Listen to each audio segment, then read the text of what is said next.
அலகு 2 இனிப்பு யாருக்கு? சொல் அறிவோம்.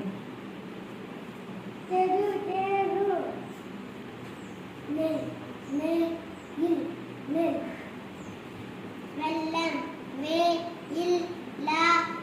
வெள்ளம் மெழுகுவர்த்தி மெழுகுவர்த்தி பெட்டி பெட்டி